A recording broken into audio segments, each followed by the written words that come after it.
Saviez-vous que durant la Première Guerre mondiale, l'Allemagne avait coulé la flotte entière d'un de ses ennemis, un des pays avec lequel elle était en guerre, avec un seul sous-marin? Étonnant. Ce pays, c'est le Liberia. Alors déjà, est-ce que vous étiez au courant que le Liberia s'était impliqué dans cette guerre? Peu probable. Le Liberia, à l'origine, donc c'est une colonie créée en 1822 par une société de philanthropes américaine avec objectif d'accueillir des esclaves libérés et de diffuser le christianisme sur le continent africain. Donc c'est là que vient le nom de l'État, puisque Liberia, liberté, tout ça. Et l'État va donc voir le jour officiellement en 1847 en obtenant son indépendance. Durant la guerre, le pays va rester neutre jusqu'en 1917. Il ne faisait partie d'aucun empire colonial et il était lié en fait à la fois aux États-Unis et à l'Allemagne, qui étaient ses deux principaux partenaires commerciaux.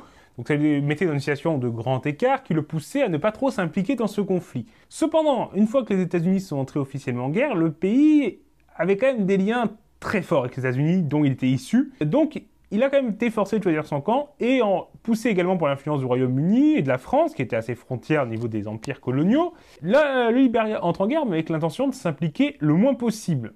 En gros, il souhaitait uniquement donc déclarer la guerre officiellement, le 7 août 1917, et saisir les biens des nombreux marchands allemands qui se trouvaient dans le pays, et ne pas plus participer que ça au conflit.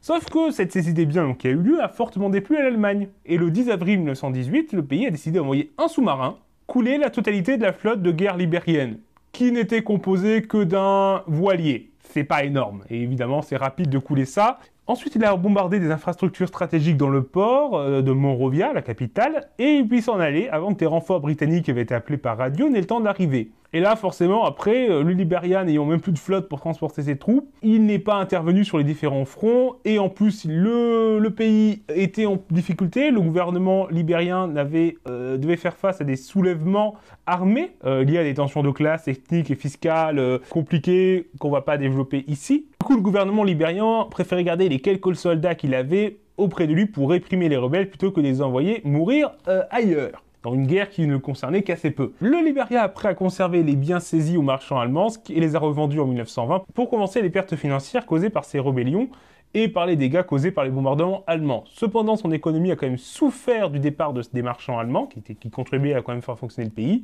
Mais c'est ainsi que la participation du Liberia à la Première Guerre mondiale prit fin, une participation très particulière.